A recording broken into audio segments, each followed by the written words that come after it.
Hi YouTube, welcome to the Stratosphere Studio. Let's head over and let our friends in. I guess we kind of let them in the back door over on Twitch. So we're just wrapping up over there. So hang on just one second. End credits on Buckaroo Banzai running over there, which is our walk-in for Stratosphere Studio night. So let's go to that, and we'll start recording. Wow, that's pretty groovy. Think we can fix this. Hi everybody, welcome to the extremely zoomed in Stratosphere Lounge, which has something to do with the fact that it was extremely small earlier and I thought I'd fixed it, so here we go. It's us, we're back. Hey, how's everybody doing? It's Monday night, the 13th of January, 2025. Still here. Not reduced to ash like my favorite restaurant. I know that's a kind of a shallow thing to say without first, talking about all the people that lost pets and houses and lives. But one of the many, many places that burned down on Pacific Coast Highway was Mastro's Malibu, which I took Natasha to. I think it's the first place we went to when she came to visit. So that's I saw one unconfirmed report, but everything seems to be burned to the ground all the way out, way past where Mastro's is. So it looks like it's gone too. So yeah, been a wild couple of days since Thursday. The I've been through this, many times. I've been here since '88, so I'm fine. I've never been worried about wildfires. If I lived in one of the canyons, I'd be extremely worried about wildfires. But they've never ever made it to the floor of the valley or the floor of the the basin for that matter. And so I was never worried about it. But my wife is very different, and she spent a lot of time just kind of staring at apps that were marking the progress of the fire, and she got to the point where on Saturday she just couldn't take the anxiety. So got a hotel room down in Orange County for a night. They're out. I mean, they're got various percentages of contained, but as far as orbital hotspots are concerned, they're out. Now the winds are coming back. All three of these fires started at exactly the same time, which seems a little suspicious. And so when the winds come back, I wouldn't be surprised to see more of these things erupting. I saw a video that actually blew my mind. It was of a burning palm tree out on Pacific Coast Highway, and it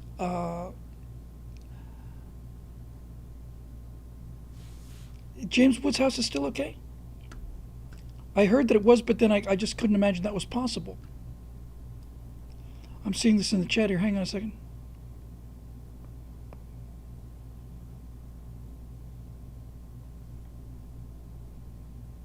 Wow.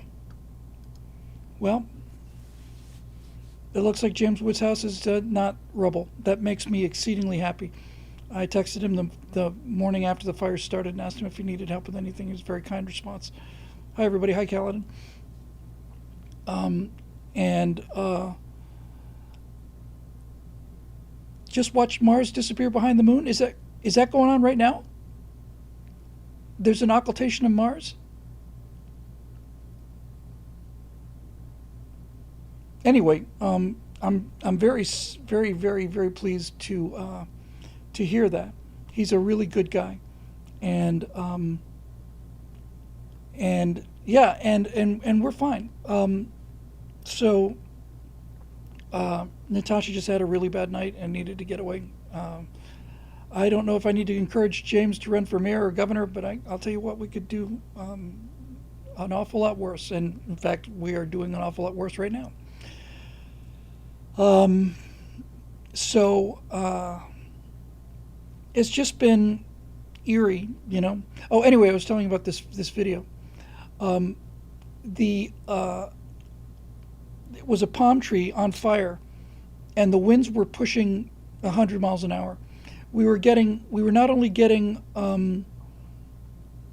Santa Ana winds, we're also getting mountain wave, which is where you get a laminar flow over the mountains if the wind is coming from the right direction at the right speed, hits the mountains, it gets forced up, comes down over the far side on low pressure area, and mountain wave can hit winds of 100 miles an hour plus. And I have heard that wave touched down in a couple places here. But the thing of it is, this video has got a palm tree, and it looks like a blowtorch. Imagine a burning palm tree in the middle of a hurricane. It's just the fire is just straight horizontal, and embers are coming off of this thing just like it's coming out of the mouth of smog. And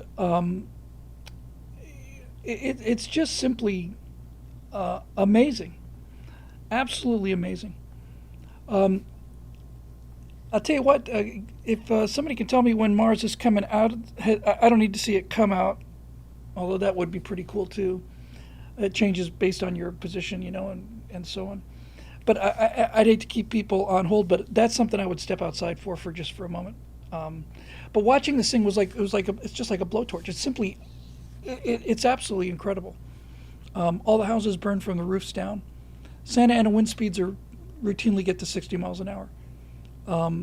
And gusts approaching 100. Did you hear about the guy who hired his own fire team and saved the mall he built? No, I did not hear that.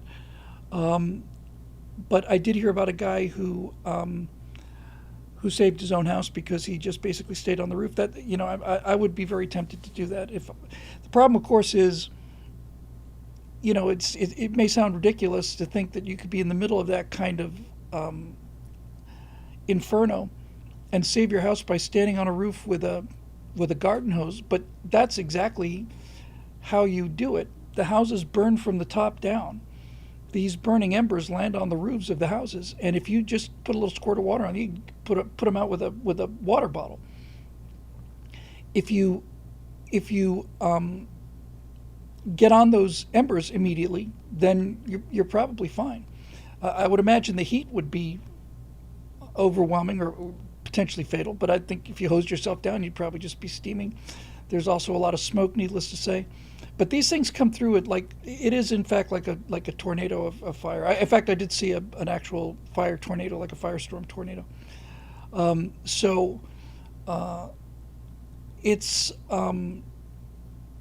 It's one of the things that is useful too is if I would be tempted to stay and fight it if I had a swimming pool.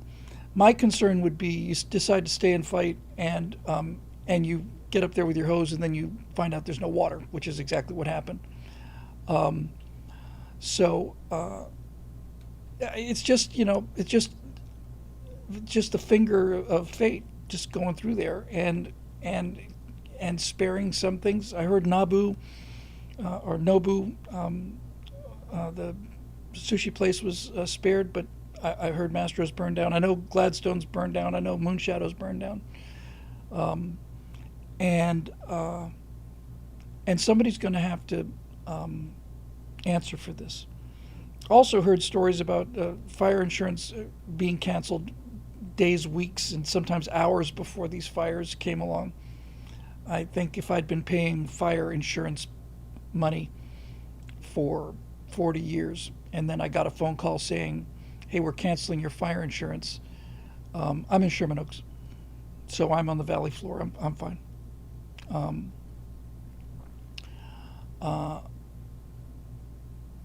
I think that would make me pretty much filled with rage. And there was some talk about that. The Getty Museum survived. That's a good deal. The Getty Center used to be Getty Collection used to be located in what's now called the Getty Museum. They built an enormous Getty Center on the top of the hill. That was not in any danger, at least on this first round. It has been in danger before and has been burned before. But the art collection in the Getty museum is still intact. It's just a weird feeling, you know. It's like sometimes it's like you look out there and there's just this just enormous red glow that just goes for miles on the other side of the Santa Monica hills from where we are.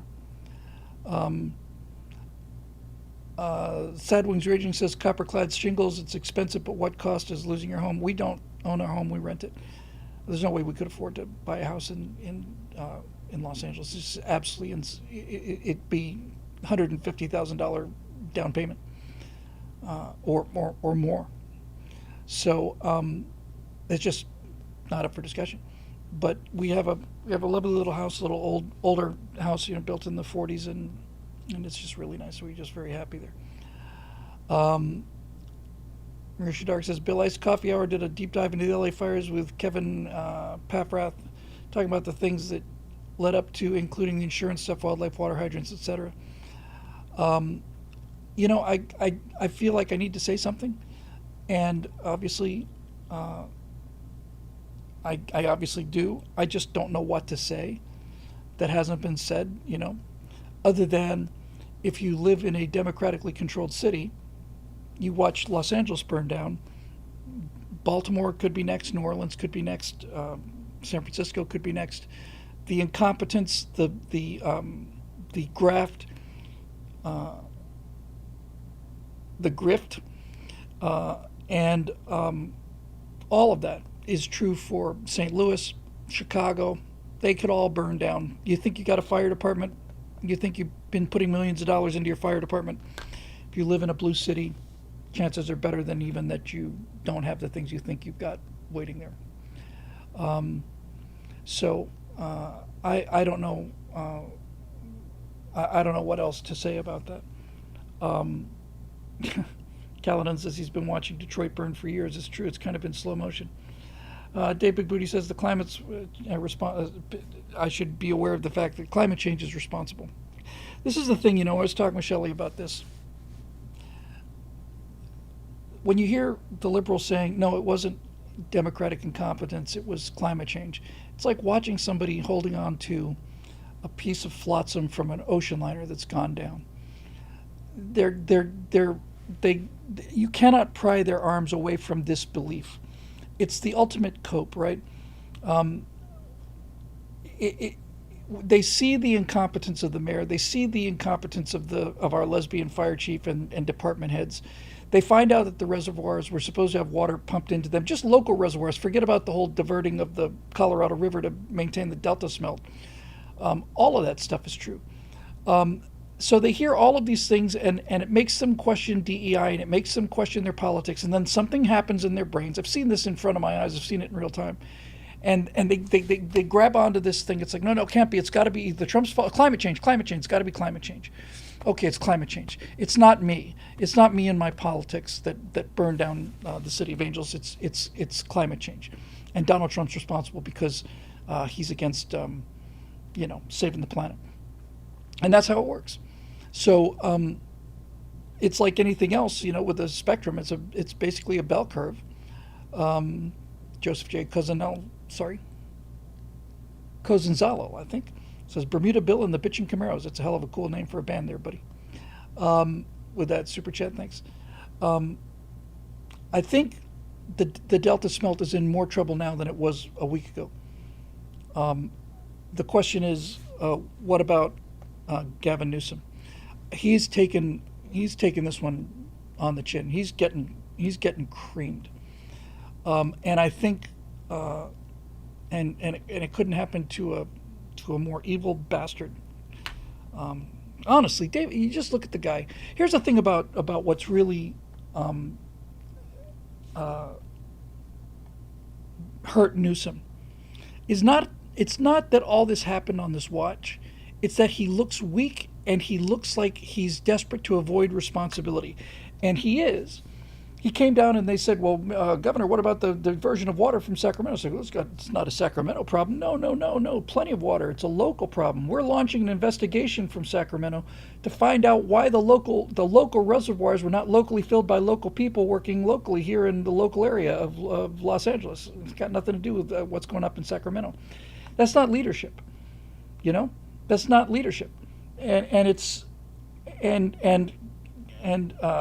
the mayor in the airport refusing to answer questions with this, this robotic glare, and then her bizarre press conference where she's kind of laughing or grinning and and just kind of like and then Joe Biden is talking about the fires. Oh, but it's not all bad news, because today I became a great grandfather, and it's a 9-pound baby girl or boy. He can't even remember which. He's just, P7 2017 says, I don't think it hurt him. Bill, he held a press conference to tell the people in San Francisco that nobody cared about them, and they still support him. Well, I think it's going to change. I think this is going to change California politics. I'm not saying it's going to flip California, but something is different. You can feel it. And Heretic, with the lesbian fire chief, is the one who says, well, when people ask me if I could carry a grown man out of a burning house, I say to myself, if you find yourself in a burning house, you put yourself in a bad position. Thanks for that. Good to know that's the attitude of the LA Fire Department. Can you imagine if you're a firefighter, a real firefighter, and you hear some assistant deputy chief or something saying something like that? Could a woman carry a grown man out of a burning house? Well, not even going to answer the question, because we know the answer. I'm just going to say we probably shouldn't have been in the burning house. How'd you find yourself in a situation like that? That's what the fire department said. Yeah,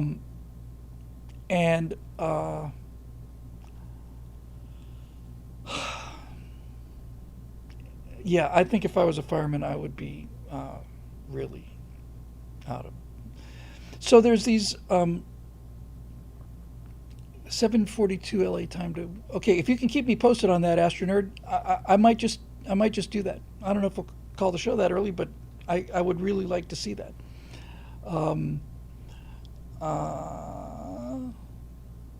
Probably will call the show by then. I think that would be that'd be something to see. So anyway, it's just. These guys are so tremendous. Oh, so you've probably seen, if you've been watching any of the footage, you've seen these orange-yellow fire bomber aircraft. There's 2 of them. They're very, very ugly. They're bizarre. Well, they're ugly because they are purpose-built airplanes. They're built for one reason, and that is to do what they do, which is they're essentially seaplanes. Technically speaking, they're flying boats. And they land on the surface of a lake or on the ocean's been nice and calm. At least we have that to be thankful for. It makes it a pretty short trip to Malibu from just offshore there. Sometimes they have to fly for 20 minutes. But they basically come down, they open up these scoops, which are only, I just found out today, they're only about this big. The scoops, I would have thought they'd be gigantic. I guess it would pull the plane right to a dead stop if they did that. They are beautiful. Yeah, they're beautifully ugly. Anyway, I've seen these many, many times. They're Canadian, and they fly them down here almost every year to put out the fires. And I'm thinking, we're the richest state in the union, at least in terms of our tax base. We're probably the poorest state when you throw in the debt. But honestly, why don't we have 25 of these things in a hangar at Van Nuys Airport? The Canadairs, yeah. Why don't we have 25 of them? 25, I'm not joking either. I'm serious as I can be. Why don't we have 25 of them sitting there waiting to go? You put a couple at Camarillo, you put a couple in Van Nuys, you put a couple down in Long Beach, you put a couple down in John Wayne at Orange County. And that way, when the fire breaks out, you get out there right away, drop some water on this thing, hopefully squash it fast. But you've got other fire bombers that are literally a 20-minute flight away. And I don't, it's like we wanted more, the California voters voted for more reservoirs for fire prevention to stop these torrents of water that are about to go floating into the Pacific. Once it starts to rain here, there's going to be just an unbelievable river of water that just goes directly out into the Pacific Ocean, gets completely wasted. And we said it's not a tough engineering deal. You just need to build a concrete cube, a few of these things, and retain this non-potable water for firefighting. Okay, so they pass this resolution. They start taxing me and everybody else for the cost of this. They take in the money, and they don't ever build these reservoirs. It's just plain stealing. It's stealing. I don't know, man. They are awesome planes. When I said they're ugly, they are ugly, but they're ugly gorgeous. And I like I said, when I was flying 7-8 years ago now, I would see them at Van Nuys just parked on the ramp out there in the late winter, early summer when things were really dry. And yeah, what do you say? And this goddamn Delta smell, this this little ugly sardine has cost human lives. And I wanted to put together a graphic that basically was a picture of a little 2-year-old girl and the Delta smelt and Gavin Newsom, and then below that say pick one, and so there it is. By the way, these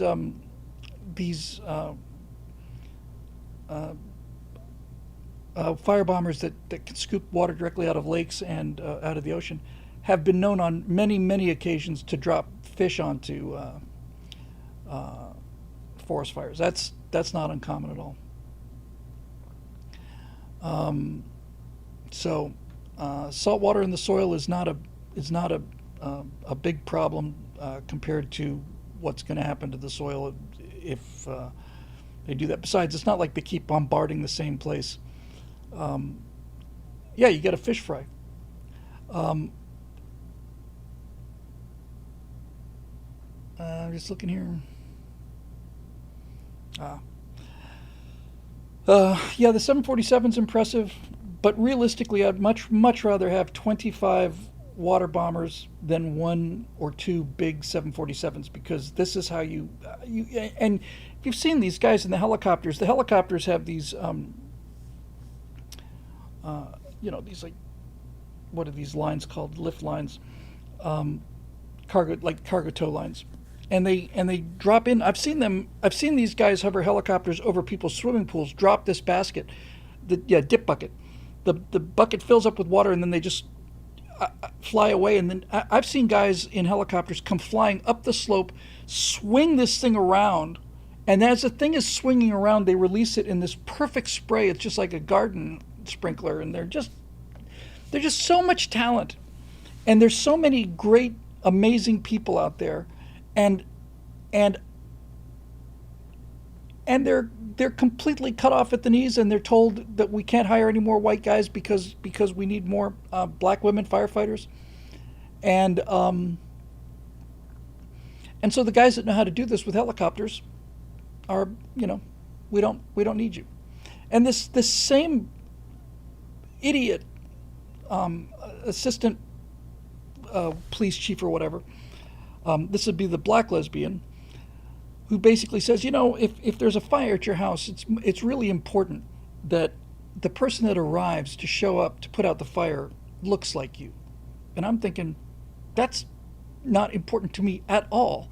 I can't imagine anything I could care less about than how the firefighter that's here to put out the fire in my house and rescue my pets and everything that I've got, my worldly possessions.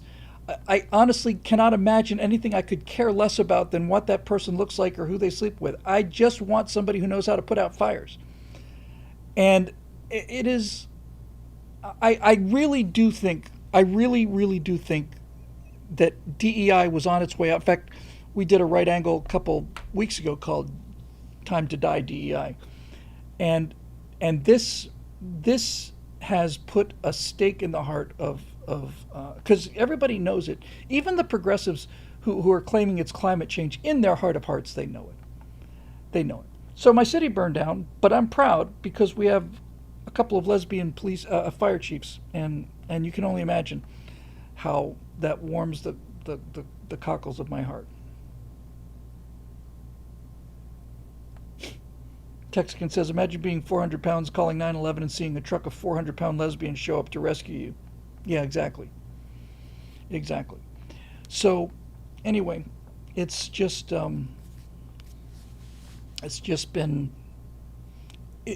for Natasha. It's been terrifying. I mean, I'm just not going to mince words. She's been scared out of her wits.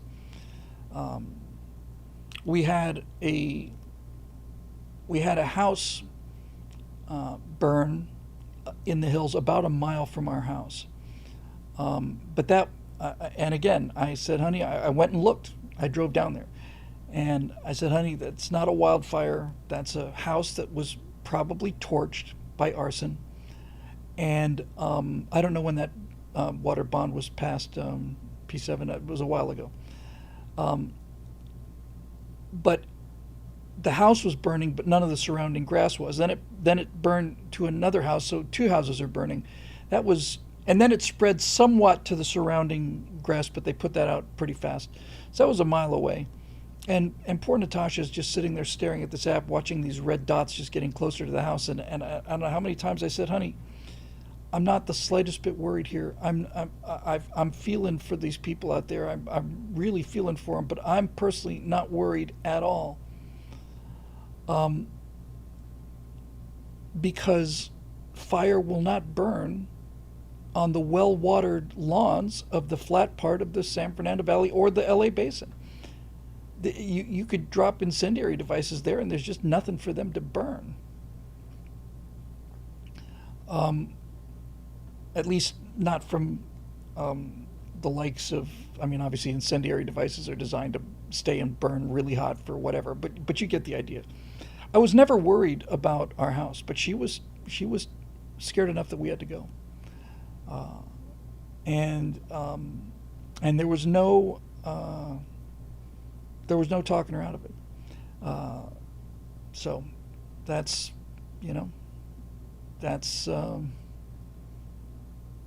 that's married life.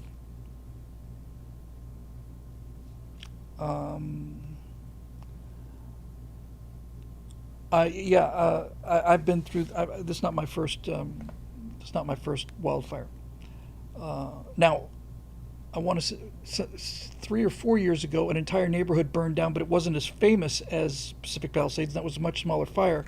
But the one that really got my attention was probably 5 years ago now, where the entire 405 was on fire on both sides. And you saw cars descending down this hill, which I've driven thousands of times,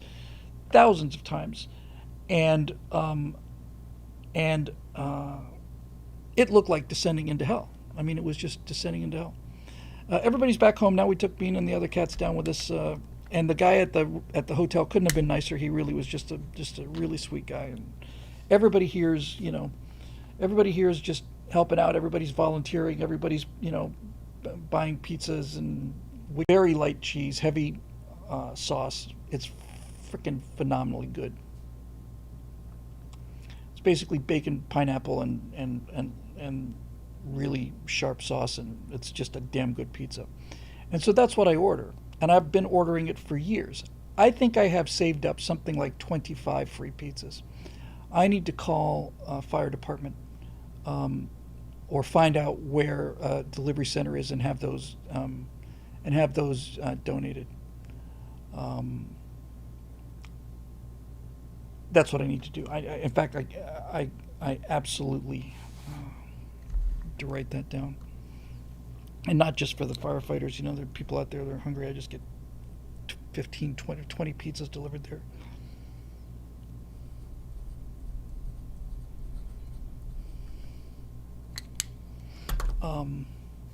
Yeah, that'd be the least I can do. So anyway, that's that. Changing subjects here. Natasha was awfully tired. She was not sleeping well, so I went to see a movie that I knew she wasn't going to like. So I went to a movie theater. Haven't been to a movie theater in a year, I want to say. A long, long time. So I went out to see Nosferatu. Hang on a second. Here's a super chat from Lapco that I missed. Talking about having 25 planes, he writes, but Bill, 23 planes would be awaiting repair with the other two grounded until they could get blind paraplegic lesbian pilots of color and size. Yeah, exactly. It's pointless to have the gear if you've got this kind of thing. James Woods on story mechanics. I think the chance of that is now excellent, and early. So anyway, I went to see Nosferatu, and I loved it. He's my favorite filmmaker. Robert Egger, is it Robert? He's just my favorite. I saw The Witch, and I often text myself on things like that. Sad Wings. Um, the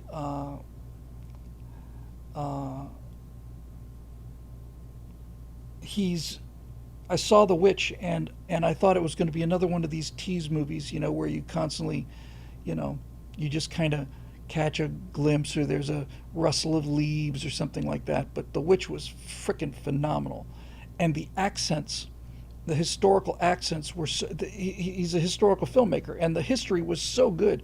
It's set in the very, very early days, way, way before the Revolution, the American Revolution, out in the woods there. Um, so I loved The Witch, and then they made The Lighthouse, which is a strange movie, but The Lighthouse is one of my 5 favorite films of all time. I just freaking love that movie, love it.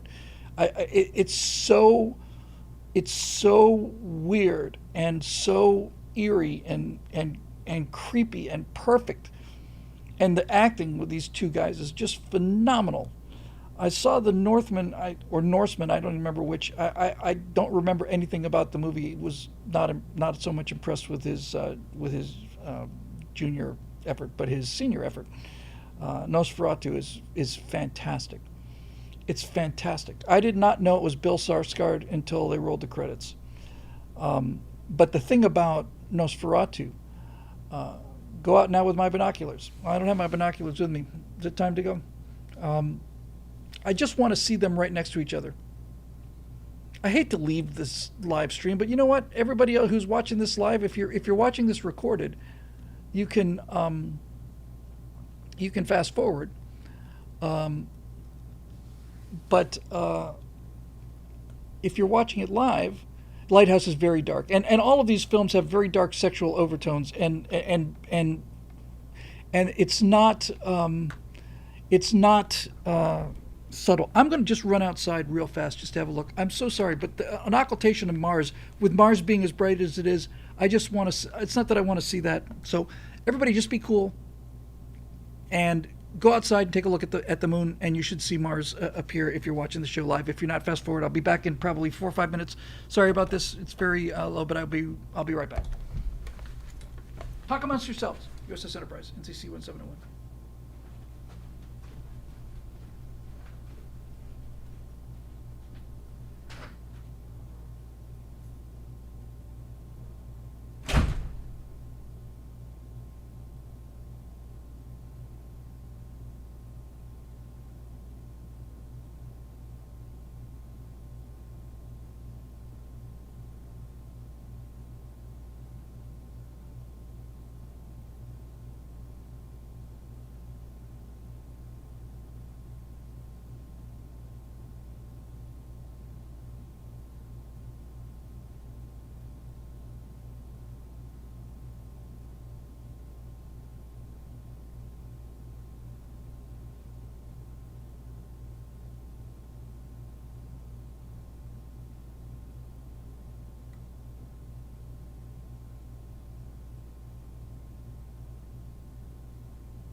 Well, I didn't say anything.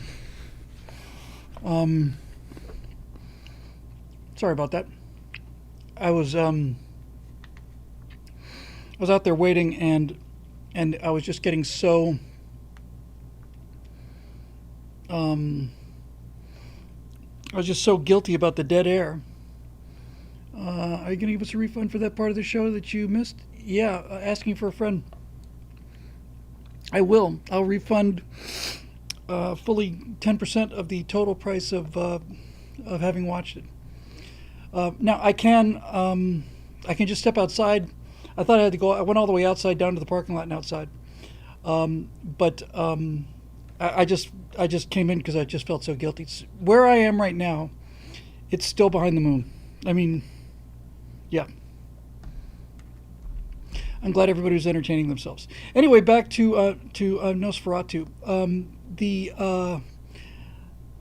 The voice of Count Orlok is the star of that movie. That's also Bill Skarsgård, which I couldn't believe that it was done without AI. It's just terrifying, and it's a really, really, really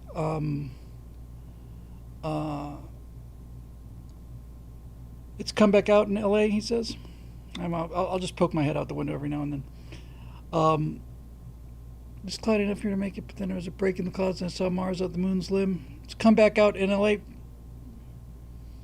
All right, I'm going to take one quick look again because I just have to step out the patio. I won't be gone so far this time. Just literally right out the door here.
Still nothing here.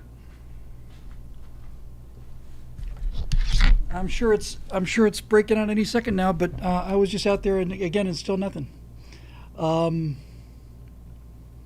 Is that dander on the chair?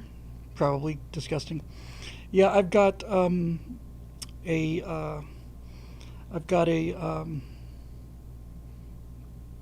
skin condition. I forget what it's called. It's I don't know if it's a form of eczema or whatever, but it's on the scalp and it's really nasty. So I still haven't seen it. So I'll check again in another couple minutes.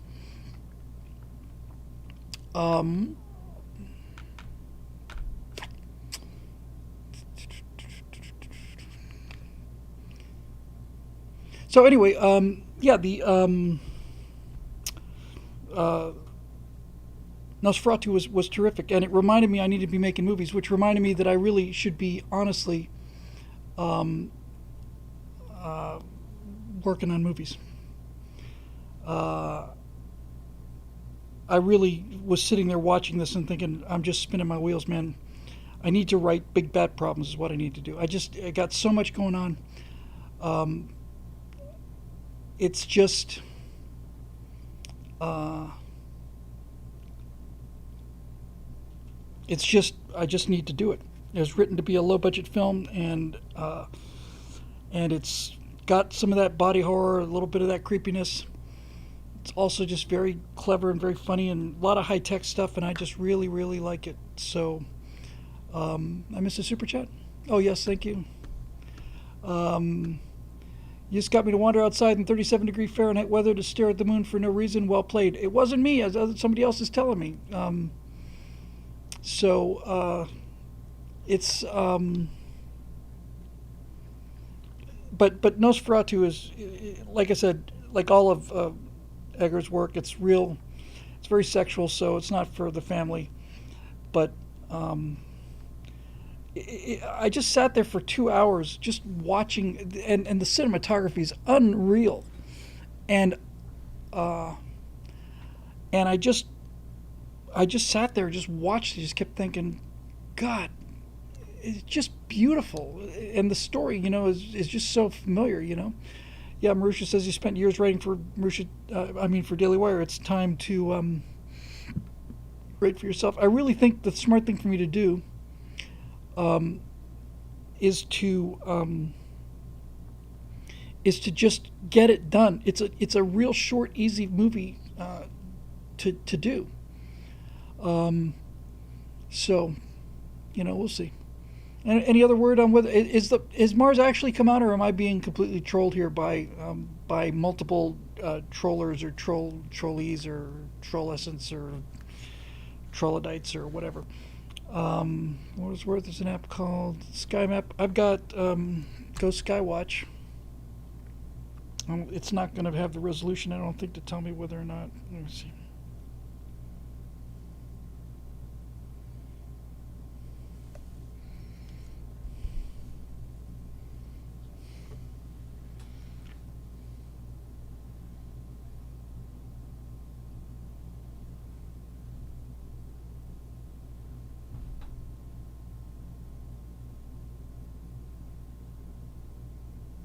Well, Moon and Mars are both in the same place. I'm going to go look again. Thank you very much for that, Pipo Fast, at $10 super chat. Add some soda to that pizza for the fireman. I will do that. I'm going to take a look again. Just want to see. Mars is right over the moon now in North Cal. So let me have a look. Hang on. I'm just outside the door. Don't panic. Everybody stay calm.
Okay. All right. I saw it.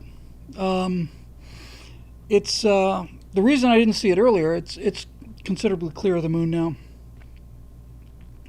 Um, reason I didn't see it earlier is because the moon blew it away. Um, and I mean, Mars is bright, bright, bright, bright. I could have gone to the Stratosphere Studio screen. I probably should have done that. But then I would thought people would have thought I just left it on all night. So I found out that without binoculars, it's to the naked eye, it's barely there. Yeah, it is a lot dimmer than I thought it would be. But that's just because the moon is so freaking bright. It's negative 12th magnitude. I think Mars is at opposition now, a close opposition. So it's about as bright as it's going to get. And I want to guess it's about negative first magnitude, but the moon blew it out. Anyway, enough about that. Yeah, I just need to sit down and write this big bet problem thing, get that thing crowdsourced, and get in the movie business. That's really that's the fastest thing to do. I was looking at a new tutorial for Rococo motion capture suit and its new retargeting with Unreal Engine 5.5, and I got to tell you, it feels like having Alzheimer's, because I look at these videos and parts of my brain go, I kind of remember how you did that. I can't remember it. It's like it's completely overwhelming. It's like watch a dog watching TV. It's like, huh? But nevertheless, you know, I would like to just be able to dive back into that stuff. Just dive into it. I think I need to dive into something. I've got just too many irons in the fire, and it's just running me ragged and leaving me without any direction really which way to go. Okay, let's go ahead and get some questions done. Why don't we?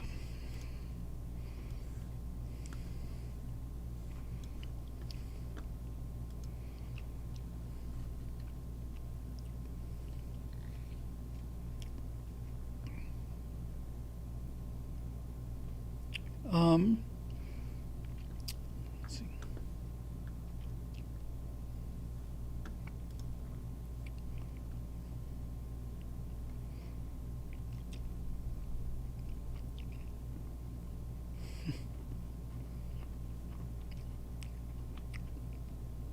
Yes, Victoria, we're fine, thank you. We're at the we're on the valley floor and we don't have to worry. Sun Wukong writes, yeah, I see it too. I had to roll my window down. Jupiter is above Orion as well. Pretty cool. The further it gets from the moon, the more bright Mars is going to appear. But I couldn't believe that it was just disappeared by the brightness of the moon to the naked eye. Anyway, oh, there's somebody one. That's what I want.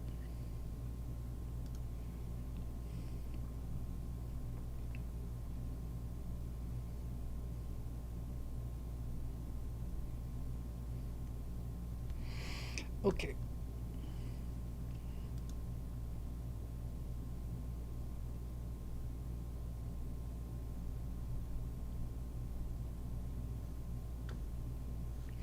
Here we go. 113.25 by Ray Juarez. Thank you, Ray. Really appreciate it. Let's see what we got lined up here.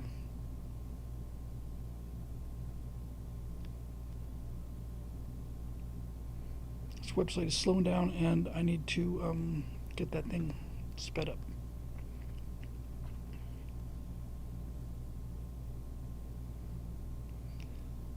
Here's Rodney Rowe talking about the Sean Ryan podcast with Sarah Adams, which I have teed up. I haven't read it yet.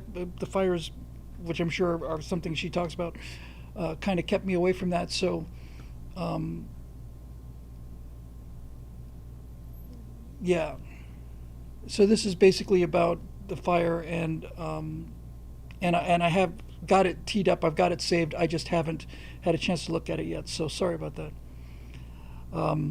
Sadwings raging with a super chat for Tappy 3. Thank you, Sadwings. You, AI, and a dark room's all it takes, really. There's just so much to learn and relearn. I stare at it, like I said, it's like having Alzheimer's. It's like I used to know how to do this. I know I used to know how to do this because parts of this really look familiar. But then if it's like, well, then just sit down and do it again. It's like I can't remember how to do that. I just have to watch the tutorials again. I haven't done any serious work in Unreal in 2 years now. I think pushing 2 years anyway, and that's a long time. I'm still waiting to get back the interview thing with the AI face replacement. I keep contacting this guy, and he keeps saying, "Yeah, I'll get it out shortly." So I am paying him a little bit. So I was hoping to have that by tonight, but that's clearly not ready yet.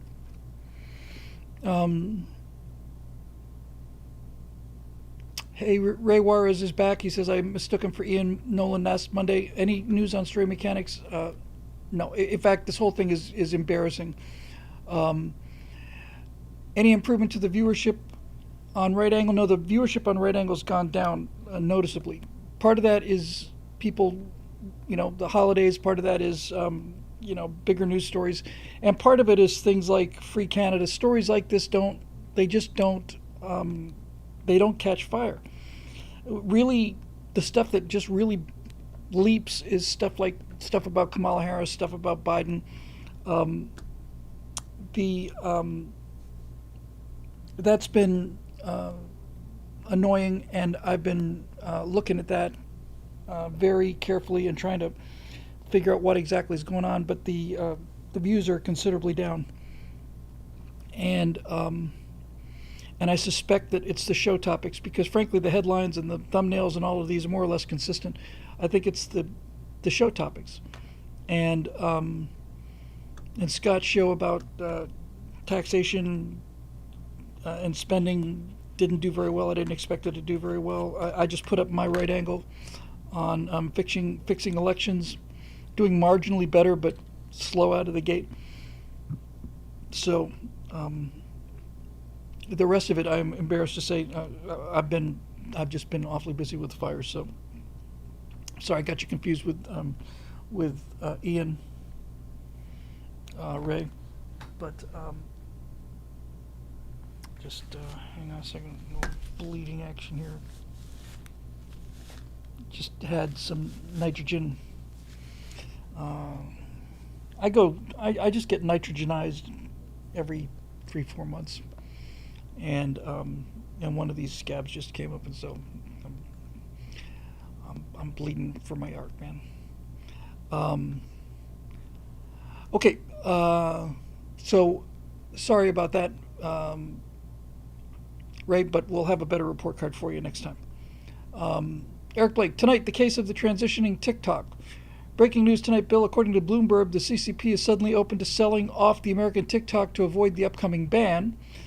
Specifically, they're open to selling it to our legendary starman Elon Musk. I suspect Kevin O'Leary will want in on the deal, of course, and Elon would doubtless appreciate having Mr. Wonderful run this part of the X-Empire for him. Anyway, it's funny how the Chinese so suddenly become open to a deal when our leaders stand firm against them. Wouldn't you say, Bill? Yeah, the Chinese fear Donald Trump to their bones. To their bones. They know that he just openly calls it out and says, we're just getting tired of being taken advantage of by these people. This is one of the advantages.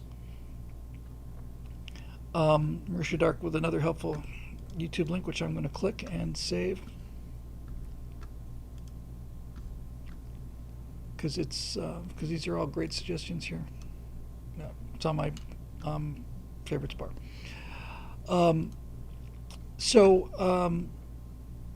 Yeah, TikTok and stuff.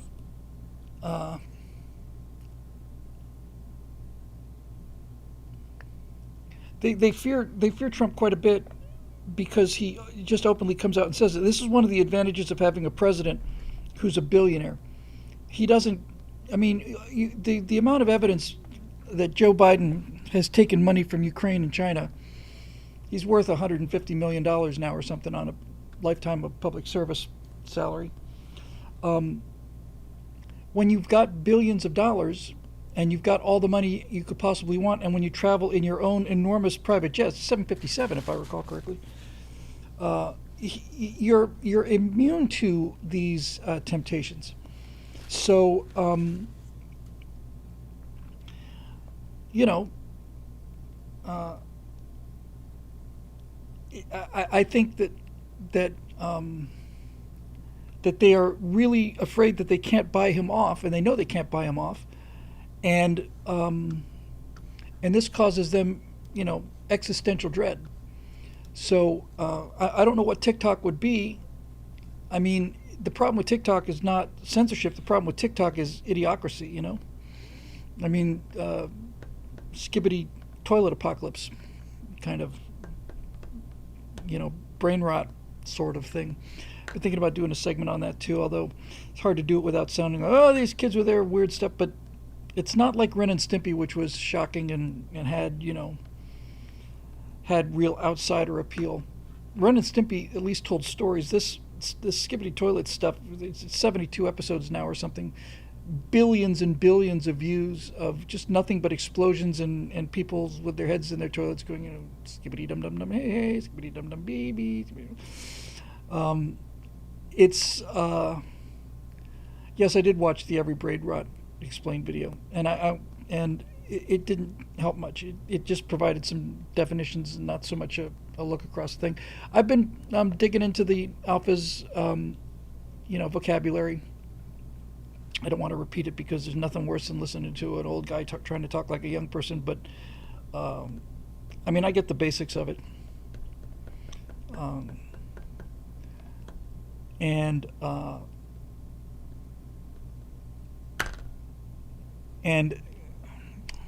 I don't know. It doesn't look like it's terribly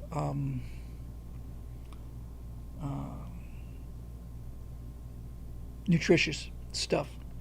So I have heard that Chinese TikTok does nothing but promote things like mathematics courses and things like, that sort of thing. So other than that, I would love to see it sold because, frankly, there is no question that the TikTok algorithm is promoting the worst of American culture to us and showing us our worst side of ourselves. And that has a deleterious effect on our self-image. I think TikTok is...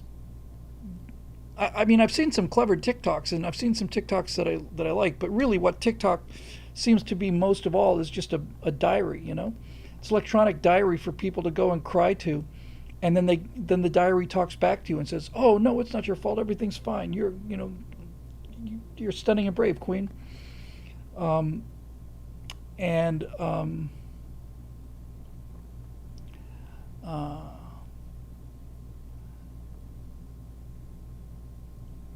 Yeah. Well, Marisha says, just tell degenerate Zoomers and alphas that they're cringe. Young people do anything to avoid appearing cringe. I think the word you're looking for is that they have Ohio Riz, and that's much worse than cringe. If you just tell them they got Ohio Riz,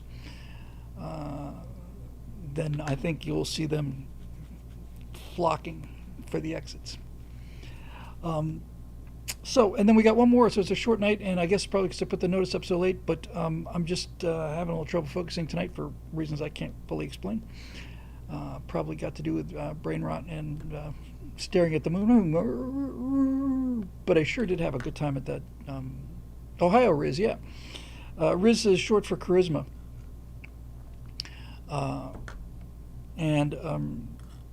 And it's absolutely important, that you get your drip on and you've got to show some Riz. And Ohio Riz is anything with Ohio in it is a big negative. So Ohio Riz would be cringeworthy content. I don't know why Ohio got the word that, but that's how it is. Rachel V, so glad to see you, Bill. I was worried when I didn't see you stream last week. Sorry about that. I was streaming, I think. I don't know. I don't think I missed a night, but I wouldn't be surprised if I forgot to put up a notice. Anyway, thank you very much for the concern. We're doing just fine, and we've been talking about the fires since the beginning of the show. So, no, Chuck wants to know, is the air bad enough that you need to wear a respirator outside? Chuck, I can't smell smoke. I smelled smoke briefly the first night, and I think that was from the fire that was closer to us, that house fire. Never smelled smoke. It's all the winds are coming down from the north. I am well upwind of the fires, and and not only am I upwind of the fires, I'm on flat, well-watered terrain, and the fire would have to burn downhill, which fires don't like to do, and it'd have to burn into the wind, which fires don't like to do, and then it would have to cross Ventura Boulevard and then cross the so-called Los Angeles River, but it's a pretty decent fire break, the LA River. So in any event, you get the idea. So last one for the night. It's a short night. Topic: Squid Game from Marusha Dark. I was going to ask you your thoughts on Squid Game, but then I realized you probably haven't had a chance to watch The Circle yet, so instead I'll ask what you think about the general category of movies about a bunch of people kidnapped and forced to play sadistic murder games, things like Saw, Cube, Battle Royale, etc. I smelt smoke. Delta smelt. I smoke. That would be a great motto for the meta motto for the changes we need to not have any more fires, and that's I smoked smelt. That's rather clever, actually. I smoked smelt. It's actually rather good.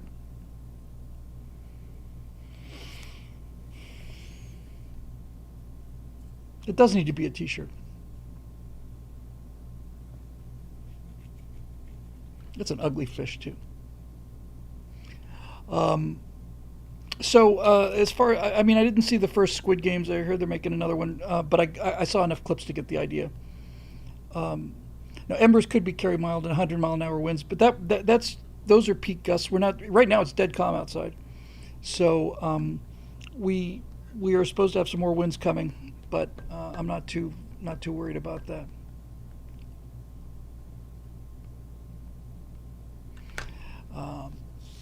Okay, yeah, I'm definitely not firing on all cylinders tonight here. But things like Saw and Squid Games and stuff, you know, they're like zombie apocalypse movies. Movies like that, really, the appeal of movies like that is they test you to think how you would perform in situations like that. That's what the appeal of zombie movies is. You watch a zombie movie and you see all these people doing these horrific, desperate things, and then you ask yourself, would you be able to do those things? Would you be able to, whack these zombies in the head with a spiked baseball bat, or would you be able to shoot your wife if she got infected? All of these things are kind of a devil. No, okay. They're vicarious thrills based on how you would perform.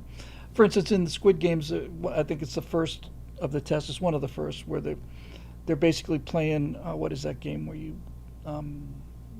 turn around and then you can only move when they're not looking at you, and they've got this robotic woman and she turns around and they catch somebody moving, then they gun them down. You watch that and you think, yeah, I could do better than that guy. I could definitely do better than these people are doing, and then you're confronted with other challenges in Squid Game, like the collapsing cubes where you have to jump from one platform to another. You don't know if it's plexiglass or just glass. And red light, green light, thank you. And that one, there is no skill involved. It's just pure luck. So that one stresses you because the other ones, you see, aren't pure luck. So you can kind of get into the game and thinking, you know what, I could have survived. So far, I'm doing pretty well. I think I would have done better than these people, and I think I probably could have. And then you run into something like that particular challenge, and you realize, no, we're just boned. It's just sheer luck. There's no skill that can help you. Not even any ruthlessness that'll really help you. There's little pieces of ruthlessness where one guy throws a guy or something, but you're just playing. It's like a gate. That particular challenge is like a a randomness gate where you could be getting your hopes up thinking, you know what, I'm athletic, I'm agile, I'm quick-witted, I'm watching these people make stupid mistakes, I may survive this thing. And then you get to something like that and you realize, nope, it's just plain luck. Just plain luck. There's no way around it. So anyway, there's that. Somebody mentioned just Darth Chuck mentioned Starship is going to put the competition out of business, except government money is no object launchers. I ended up staying up last night waiting for them to launch Blue Origin, New Glenn, and the countdown clock got down to about 8 minutes, and they added 20 minutes, and it got down to about 9 minutes, and they added another 15 minutes, and it got down to 9 minutes again. They added 30 minutes. I'll tell you something. That was just that. If you saw the Blue Origin failed launch attempt, they have to roll the thing back. But that was just badly done. The woman who they've got as the voice of Mission Control is unpleasant. There's something about her that is unpleasant. I can't put my finger on it, but there's just something I don't like about her, and she just kept pretending like it was no big deal. Our teams are coordinating. There's a lot of stuff we have to coordinate, so we had to put another 10 minutes on the clock. But we're going to give the launch teams all the time we want to because we've got to get all this stuff coordinated. And I'm thinking, see, I think the Blue Origin is making it's a cool rocket. If they can get that thing working, it might be a better rocket than Starship. But this business of let's do everything on paper and then hope everything goes perfectly when we first fly the hardware is just plain nuts. They need to blow up some rockets, and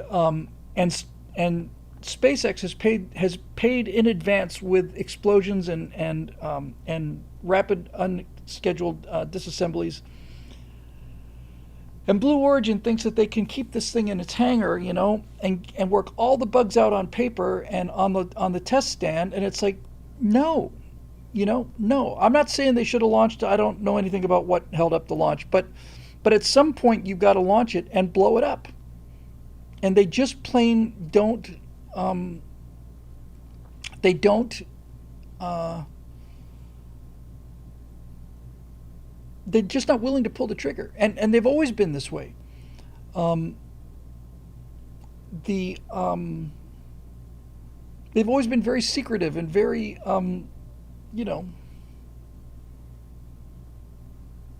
egotistical about it. We don't want to show any failures or anything. It's like, why not? When SpaceX put together how not to land a rocket, that's just genius. I don't know. I think they need to. Yeah, Darth Chuck says it's Bezos' ego trip, and just I don't know. It just seemed awfully. It seemed pretty politically correct company to me, and I get the feeling that I know for a fact that SpaceX is hiring the best people, not just the most in demand people. So I don't know. It's a good looking rocket, I'll tell you that. Yeah, somebody mentioned Mike Rowe should be the announcer. Mike Rowe would be terrific. They should pay him money, but no, can't be Mike Rowe. Can't be a white male. Got to have young females doing all the announcement on all this so that we can, inspire an entire new generation of little girls to become engineers. You can't even inspire little girls to date engineers. This idea of making them become engineers is, I'm not saying there aren't any women engineers, I'm just saying there's not many of them. And I don't know what it is about this, because the doors are not only open, but the doors to SpaceX and Blue Origin are beckoning black engineers, female engineers, gay engineers. I mean, it's not like people are being kept out of these companies, but you go to an airport and I honestly, for the life of me, cannot explain it. But you go to an airport, go to a flight school, you are going to find 93, 94, 95% of the people learning to fly airplanes are white male, young white males. There are some women there are some blacks there. But almost all of them are white males. And I can't put my finger on exactly what it is about that, but there's something about that combination of things that just, that's the demographic it appeals to. Now, my friend Fritz was a horse guy. He ended up owning 4 horses and started the War Horse Foundation, and he does historical reenactments, and he loves his horses and stuff. So I've been to a few equestrian events with my friend Fritz. And you go to an equestrian event, and it's nothing but young white women. And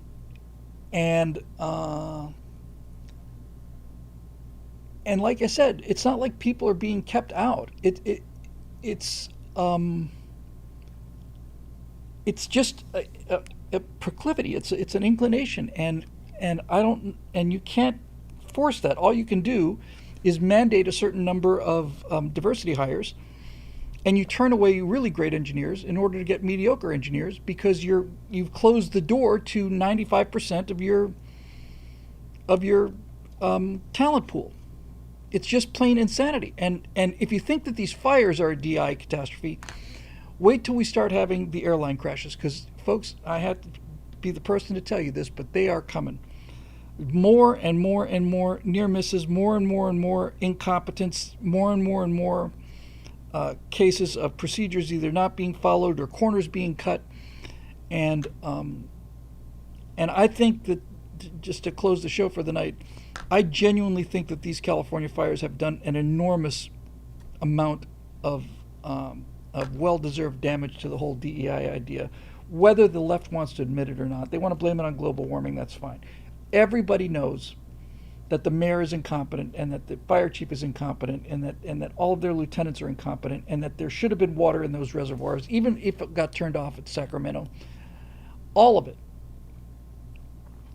Yes, Suburban Banshee says, if men realized how many young pretty women go to equestrian events, there'd be more men doing equestrian sports. Absolutely. You want to I'm telling you guys, if you're really looking to meet hot chicks, go to equestrian events. And ladies, if you want to meet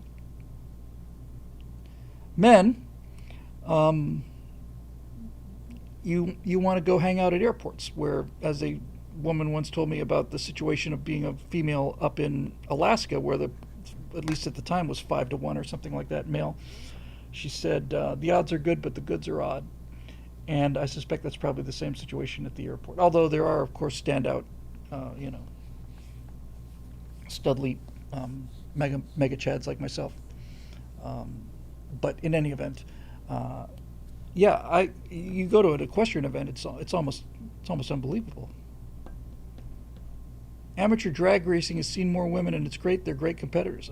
I have no doubt. Okay, a Ren Fair is a good place to go too. And Ren Fairs are fun, because Ren Fairs are, the whole thing in a Ren Fair is everybody's in character, so you get a chance to get a little bit of a boost, You can take risks at a Ren Fair that you probably wouldn't take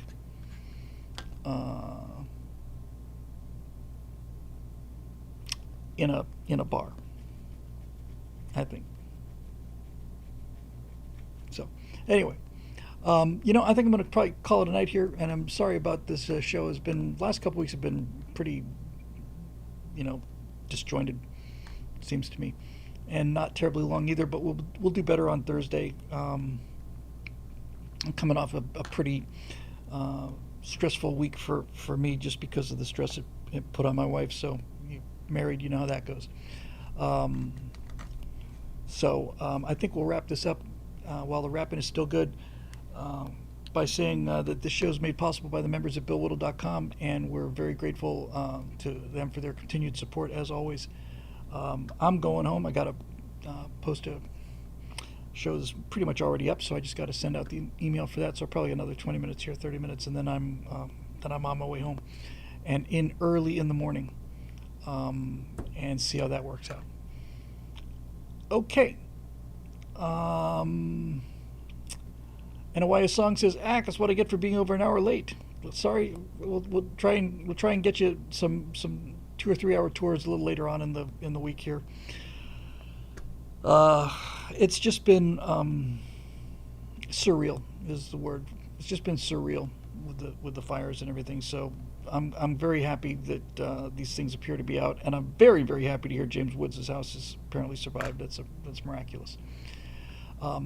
Okay, guys, thanks for joining us. We'll say goodnight to our friends over on YouTube. Well, let's say goodbye to our friends on Twitch first, why don't we? Okay, Twitch, thanks for being with us. We'll see you on Thursday for the Stratosphere Lounge. All right, YouTube. Wait a minute. Oops, that's the wrong one. That's the right one. There we go. Okay, YouTube, thanks for being with us, and we'll see you guys on Thursday.